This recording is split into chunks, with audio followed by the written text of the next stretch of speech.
Welcome back to my channel BL series don't be too emotional. Third episode का Hindi explanation है कुछ इस तरह। एपिसोड की शुरुआत होती है कॉलेज सीन से, जहाँ पर चैम्प जूही को जबरदस्ती सबके सामने से खींच कर ले जा रहा है। कुछ आपस में बातें भी करते हैं कि ये चैम्प तो जूही का एक्स बॉयफ्रेंड था ना, फिर अभी वो जूही पर किस बात का हक जमा रहा है। इतने में जब चैम्प जूही को थप्पड़ मारता है तो अब की बार जूही को बचाने वहाँ पहुँच जाता है जेनेली, मगर जूही गुस्से में जेनेली से कहती है ये सब जेन की वजह से हो रहा है। अब यहाँ पर चैम्प तो अपने साथ जूही को ले जाता है। वही जेनेली की कार्ड का यूज करके जेन के घर के अंदर एंटर करता है, मगर फिर पता चलता है जेन तो पहले से ही घर के अंदर है और डिनर पकाने की तैयारी कर रहा है। अब जब बातों ही बातों में जेनेली जेन से पूछता है क्या वो जूही को जानता है और क्या उसे पता है आज उसके एक्स बॉयफ्रेंड उसे अब्यूज किया, तो अब यहाँ पर जेन ये कहकर चुप हो जाता है कि जूही ने ये मुसीबत खुद बुलाई है। कट टू डिनर करते वक्त भी जेनेली बहुत ही डिस्टर्ब दिखता है। कहता है कि जूही ने बताया इन सब के पीछे जेन का हाथ है, तो क्या अब जेन बताएगा सच्चाई क्या है। जेन बताता है कि जूही उसके पास आई थी ये मदद मांगने के लिए कि उसे अपने प्रेजेंट बॉयफ्रेंड को एक्स बॉयफ्रेंड से प्रोटेक्ट करना है,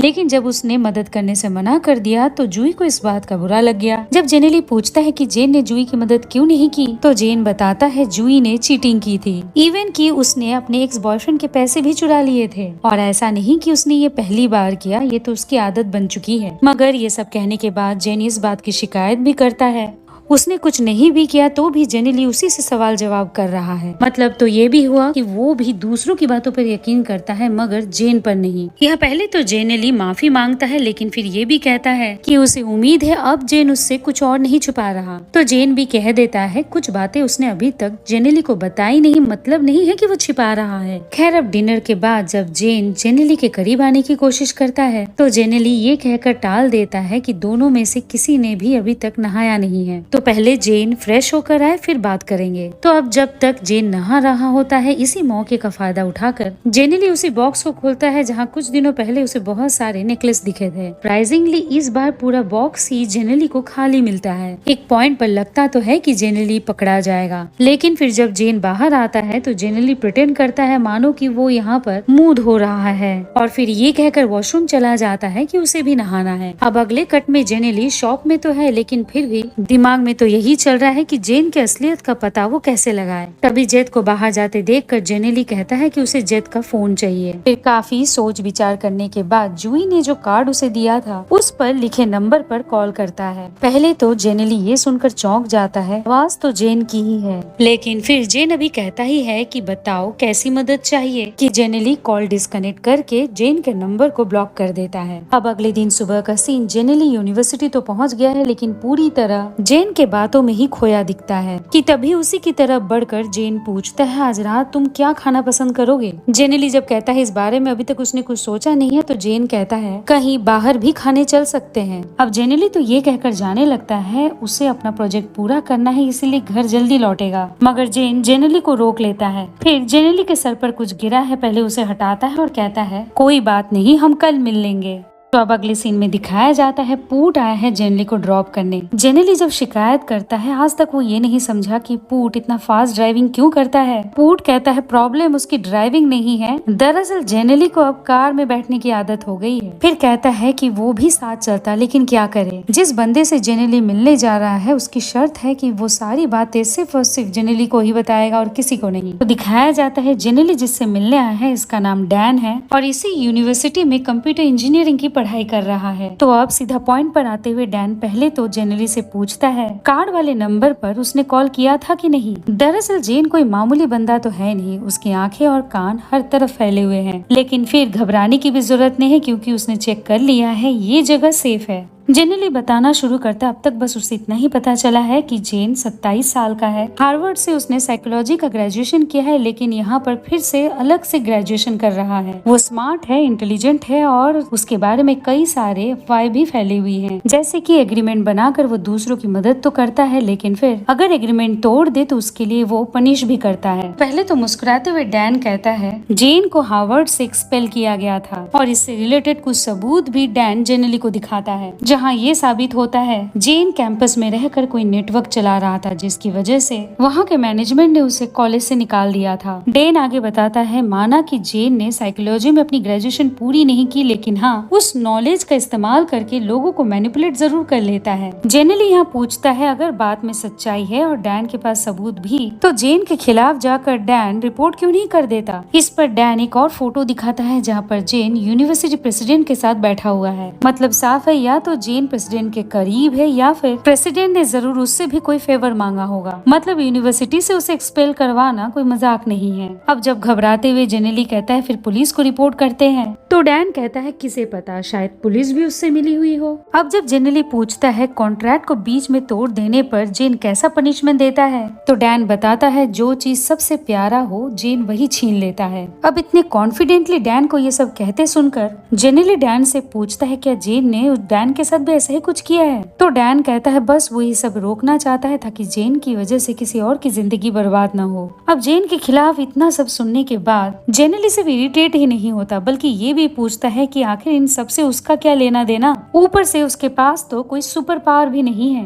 डैन कहता है जेन की ये आदत है, जिसे भी फंसाना हो उसके साथ बहुत मीठी मीठी बातें करता है, यूँ जताता है कि वो बहुत स्पेशल है, यकीन दिलाता है कि वो सारे सपने पूरे कर देगा। अब यहाँ पर जेनेली कुछ कह नहीं पाता क्योंकि जेन ने सचमुच यही बातें उससे भी कही है। खैर यहाँ पर डैन जेनेली को बस एक ही सलाह देता है, जितना हो सके जेन से दूर रहो, और अगर अब भी लग रहा है कि ये सब अफवाहें हैं तो मौका देखकर जेनेली कभी जेन का पीछा जरूर करे। हो सकता है कि जेनेली के हाथ भी कोई सबूत लग जाए। अगले कट में हम वापस से जेनेली को की कार्ड के जरिए जेन के घर में एंटर करते देखते हैं। अब पहले तो घर में इतना अंधेरा देखकर लगता है जेन यहाँ नहीं है, मगर फिर पीछे से जेन आता है और जेनेली से कहता है एक रात हम क्या नहीं मिले, तुम भी अब मुझे मिस करने लगे हो। अब इतना कहकर जेन जेनेली के क्लोज आने की कोशिश करता है, मगर जेनेली जब झटके से जेन को अपने से दूर करता है तो जेन पूछता है क्या अब भी जेनेली उस पर शक कर रहा है। जब जेनेली पूछता है जेन उसे अप्रोच ही क्यों कर रहा है, तो जेन कहता है पहले ही उसने बता दिया था कि जेनेली उसके लिए स्पेशल है।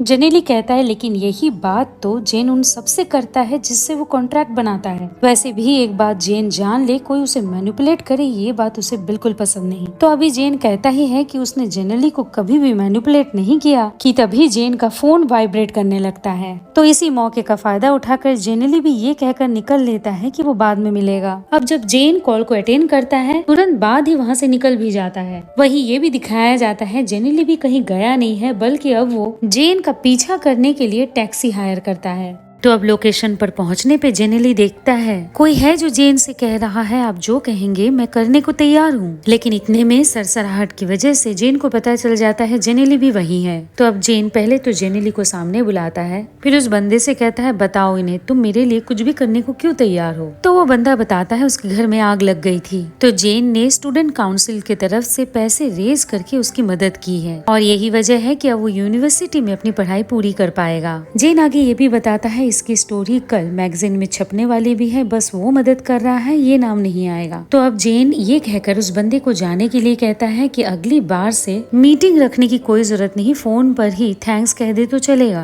वही ये सब जान लेने के बाद जेनेली कहता है उसे समझ में नहीं आ रहा जेन ऐसा करके दूसरों की मदद ही तो कर रहा है, फिर दूसरे लोग उसके बारे में इस तरह की उल जलूल की बातें क्यों करते हैं। जेन कहता है वो सब तो नहीं पता, लेकिन इस बात का वो श्योर है कि वो जेनेली को मैनिपुलेट नहीं कर रहा। और फिर जो लॉकेट उसने जेनेली को दिया है उसके बारे में बताता है, इसका मतलब यही है कि वो जेनेली पर बहुत ट्रस्ट करता है और प्रॉमिस करता है कि जेनेली जब भी उससे जो भी सवाल पूछेगा उसका जवाब वो जरूर देगा। तो अब जेनेली जेन से पूछता है क्या सच में तुम मुझसे प्यार करते हो, तो जेन कहता है हाँ बिल्कुल। तो दिखाया जाता है जेन के बारे में सोच सोच कर जेनेली की नींद तो पूरी तरह उड़ी हुई है। अब सुबह का सीन, जेनेली डैन से मिलता है और कहता है उसे टी के बारे में जानना है। तो जवाब में डैन कहता है फिर क्यों ना टी के पास चलकर ही उसकी कहानी सुनी जाए। तो अब डैन जेनेली को जेल तक ले तो जाता है, मगर फिर बाहर ही रुककर जेनेली से कहता है उसे अकेले ही टी से मिलने जाना होगा। कट टू जेनेली सीधा टी से सवाल करता है क्या उसने प्रेसिडेंट बनने के लिए जेन की मदद ली थी, और अगर कॉन्ट्रैक्ट साइन हुआ था तो फिर जेन ने उसे जेल क्यों भिजवा दिया। टी बताता है जेन का ही एक और चेला है, नाम है टॉय, उसे प्रेसिडेंट की जगह चाहिए थी। जब टी ने ऐसा करने से मना कर दिया तो जेन ने उसे ही फंसा दिया। जेनेली जब पूछता है जूही के बारे में क्या टी को कुछ पता है, वही जूही जिसका एक्स बॉयफ्रेंड यूनिवर्सिटी के बीचों बीच उसे पीट रहा था। तो अब टी इस बात का अफसोस करता है, अच्छा जूही का एक्स बॉयफ्रेंड वापस लौट आया, तभी वो बेल कराने नहीं आई। ये सुनकर जेनेली भी समझ जाता है इसका मतलब जूही जिसे लेकर अपने एक्स बॉयफ्रेंड को चीट कर रहा था वो कोई और नहीं टी था। टी कहता है कि जूही ने ही उसे यकीन दिलाया था कि उसके एक्स बॉयफ्रेंड से अब उसका कोई रिश्ता नहीं है। मतलब ये जेन जानबूझकर उसने जूही की मदद नहीं की, वरना जूही उसका बेल जो करा देती। जब जेनेली आगे पूछता है क्या सच में टी ने स्टूडेंट काउंसिल में पैसों की हेराफेरी की थी, तो टी कहता है उसने यूनिवर्सिटी के लिए इतना कुछ किया है, थोड़ा कंपनसेशन लेना तो बनता है। जेनेली जब कहता है अगर टी ने स्टूडेंट काउंसिल के फंड से पैसों की हेराफेरी नहीं की होती तो आज वो यहाँ होता ही नहीं। तो टी पूछता है जेनेली जेन को डिफेंड क्यों कर रहा है। इस पर जेनेली बता देता है क्योंकि जेन उसका बॉयफ्रेंड है, लेकिन फिर भी जेन को डिफेंड करने की वजह ये नहीं है, बल्कि पूरी कहानी सुनने के बाद उसे यही समझ में आया कि टी और जूही ही गलत हैं। टी जब कहता है इसका मतलब ये तो नहीं कि जेन महान बन गया, वैसे भी क्या सक्वार कुल फैमिली के बारे में जेनेली जानता है। जेनेली जब कहता है कि हाँ वही फैमिली जो मोबाइल नेटवर्क चलाता है, तो टी बताता है हाँ और जेन उसी फैमिली का मेंबर है। बड़े बेटे होने के नाते उसकी पहुंच भी बहुत ऊपर तक है, यानी कि जिस दिन जेन को जेनेली की जरूरत खत्म हो जाएगी वो उसे अपनी जिंदगी से फेंक देगा। अब जब जेनेली वहाँ से बाहर आता है तो डैन बताता है जेन को पता चल गया है पूट ने जेन की असलियत बताने के लिए जेनेली को डैन से मिलवाया है और इसीलिए अब जेन ने पूट को बुलाया है। तो जेनेली कहता है फिर तो उसे भी वहीं जाना है जहाँ जेन पूट से मिल रहा है।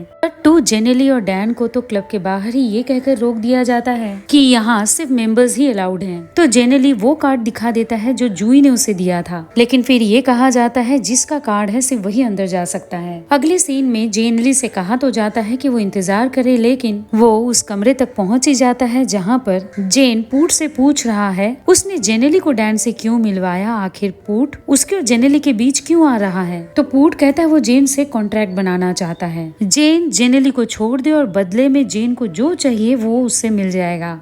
इनके बीच जो भी बातें हो रही है जेनेली सुन रहा है। तो अब आगे जवाब में जेन पूछता है क्या पूट जेनेली को पसंद करता है। पूट जब कहता है जेन अपने बारे में बताए, वो जेनेली का इस्तेमाल क्यों कर रहा है। अब ये सुनकर गुस्से में जेन पूट का गर्दन पकड़ता ही है कि वहाँ रुको कहकर एंटर कर जाता है जेनेली, और फिर ये कहकर वहाँ से चले जाने लगता है कि जेन ने तो उसका दिल ही तोड़ दिया। जब जेन जेनेली को रोकता है तो जेनेली कहता है पूछा था ना उसने कि जेन उससे कुछ छिपा तो नहीं रहा, फिर ये जूही और टी की स्टोरी कहाँ से आ गई। और फिर जेन खुद को समझता क्या है, क्यों दूसरों की लाइफ को कंट्रोल करने की कोशिश कर रहा है। जितना वो जेन को ट्रस्ट करने की कोशिश कर रहा है, जेन के बारे में ऐसा कुछ न कुछ पता लग ही जाता है कि फिर से उसका भरोसा डगमगा जाता है। और फिर जो नेकलेस कभी जेन ने उसे दिया था, गुस्से में ही उसे जेन पर फेंकते हुए कहता है उसे कभी जेन जैसे कमीने के साथ डेट करना ही नहीं चाहिए था। तो जेन कहता है जनरली उसे कमीना कह रहा है, पर उनका क्या, जो मदद तो मांग लेते हैं लेकिन फिर अपना वादा नहीं निभाते। और फिर जिस तरह आज जेनेली उसके साथ बिहेव किया है, कहीं ऐसा न हो कि एक दिन जेनेली को ही उसकी मदद की जरूरत पड़ जाए। अब इससे पहले की बात और आगे बढ़े, वहाँ आ जाता है डैन और जेनेली को खींच कर वहाँ से ले जाता है और फाइनली इसी पॉइंट पर मिल जाता है हमें इस एपिसोड का फ्रीजिंग पॉइंट। इस एपिसोड का हिंदी एक्सप्लेनेशन आपको कैसा लगा मुझे कमेंट्स में जरूर बताइएगा।